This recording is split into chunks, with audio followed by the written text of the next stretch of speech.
Standing order to pledge the flag.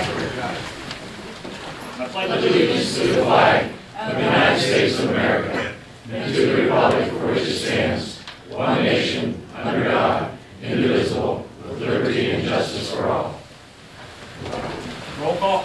Understand? Here. Here. Ister. Snyder. Here. Martello. Here. I need a motion to accept the minutes of the ones we have with the fire department, engineer, code office, public works, and the planning commission. Need a second? Yes. Ister. Snyder. Yes. Martello. Yes. Understand? Yes. CDBG, Jamie, front row.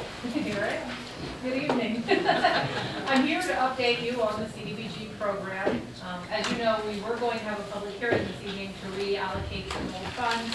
However, some things have come up since the last meeting, so we decided to cancel that public hearing. Number one, the reason we decided to cancel it was because we had just talked about funding an economic development program for a project called the Dip In. It would be a pilot program, if you will, for another economic development in the city, activity in the city to benefit businesses, and they in return would then create jobs for low-income people. However, DCD has very strict underwriting guidelines that go along with economic development activities.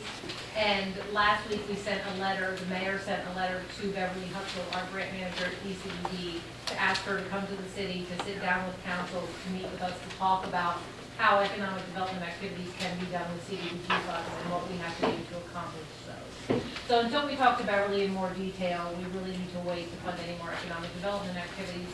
Because as you know, we already have a couple funded that are sitting there on hold waiting for DCD and funds to respond. The second activity we were talking about funding money to tonight was the ambulance company for some stretchers. However, in the meantime, since the last meeting, we did determine that the ambulance's service area is out of the station in Sunbury, is a 6-municipality area. I'm working with our DCD grant manager again to determine if one of those ambulances primarily serves the city of Sunbury. Can we fund something based on the citywide LMI, since it is primarily to serve the city? I have not gotten a response from her yet, and I tried today and she was out of the office. So as soon as I get more information on how we have to make that project fundable, whether we can accept the citywide LMI or if we have to survey the entire 6-municipality area, I'll let you know as soon as I know. What funds are available currently is $47,933.10 from facades in 2011. That is on hold with HUD waiting on judgment. $9,891 of city admin funds from 2011 that could either be spent on an admin planning type activity or on a project.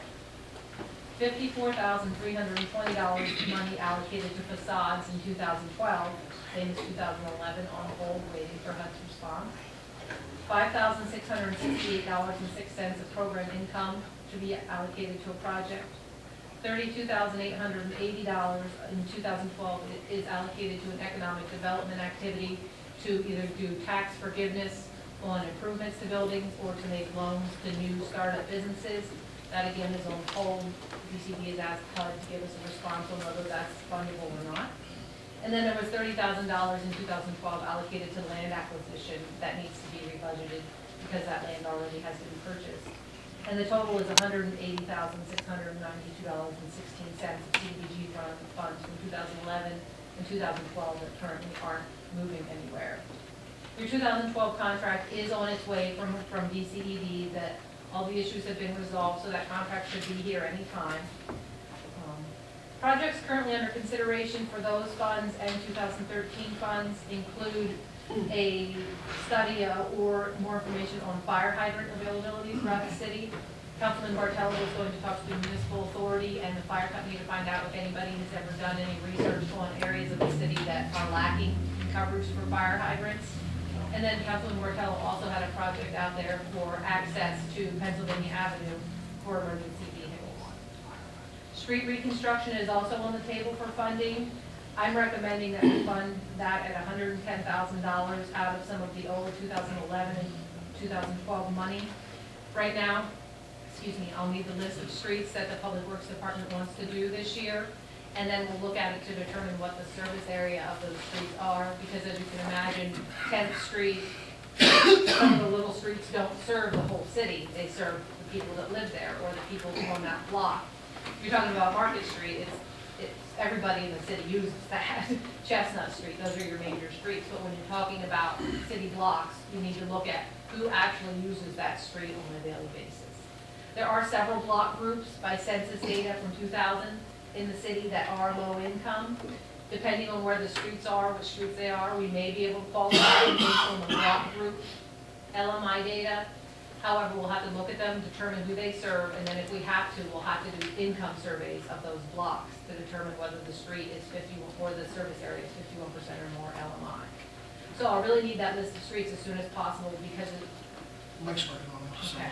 Well, if I could have We're those, getting a second list up right now, so. hopefully by the end of the week, because if we need to survey, we'll need to get that done right away. We'll have it for you by the end. To determine fundability, because then we have to do the environmental review, which takes a couple months, and then we have to figure out whether we need to bid them. Jim was gonna get me the contract for the COG process that you go through. I don't think it's gonna work. I think we're going to have to design and bid them through federal regulations. I don't think the process you currently use is federal. I think it's probably a state or local process. So there'll be more work, but it'll be paid for with CDBG funds. Mike, could you get that information out to Jamie tomorrow, 3 What we do, please? Yeah. Thank you, sir. Okay. To look over all that, it's gonna take a while to get through everything to then actually be able to pay by October before your baby window's closed. So that's on the list as well. We still have economic development activities on the list. It is my understanding that it's council's wish to wait until we have a meeting with Ms. Hutzel from DCED to determine what we want to do about economic development activities. And then the ambulance or stretchers project, I'm still again waiting for a response from DCED on how we have to fund that, whether we can fund it with a citywide LMI benefit or if we have to survey the entire service area. 2013, I'm estimating cities are supposed to be allocated $300,000 a year through Act 179. Your admin is generally about 18% of that, and then demolition, you allocate another 30% to that activity. So you have about $172,200 to allocate to a project out of 2013 budget. So again, we can be looking at any of those projects already under consideration. You could put additional money into sidewalks and curbs if you like. The listing of projects considered for 2013 included more work on the Wolverton Street Bikeway. It also included some riverfront projects, some recreation projects. So be thinking about what you want to do with that 2013 money. I understand we're waiting to get a response, like I said, from Beverly about if we can do economic development, because she'd like to put money into that as well. But let's be thinking about what you want to do with that money if we do need to do something besides economic development. What is it that you want to put it into? Excuse me, what I need right now, again, is the list of streets. We've already talked about that. I'm working on getting the date for the meeting with Beverly and a response from Beverly on the ambulance issue. Joe's going to be working with me. I called them already, they didn't do any study. Okay, so there's no information out They said there. there's 2 other hydrants that are on a 4-inch main that could be replaced. Okay. Church and Third and Greeno and Third. Okay, But other than that, that's all they have. And they did say that a 4-inch line is too small, it doesn't have a flow rate. We would need a 6, but Scott recommended an 8-inch line if we put a fire hydrant on it. And he said he recommended going all the way up and connecting into Arch Street again, because it's a dead-end water line on Pennsylvania Avenue. okay, So he'd like to have that looped around so that when they work on somebody's house down the street, it doesn't cut water off to, is that the municipal authority? yes.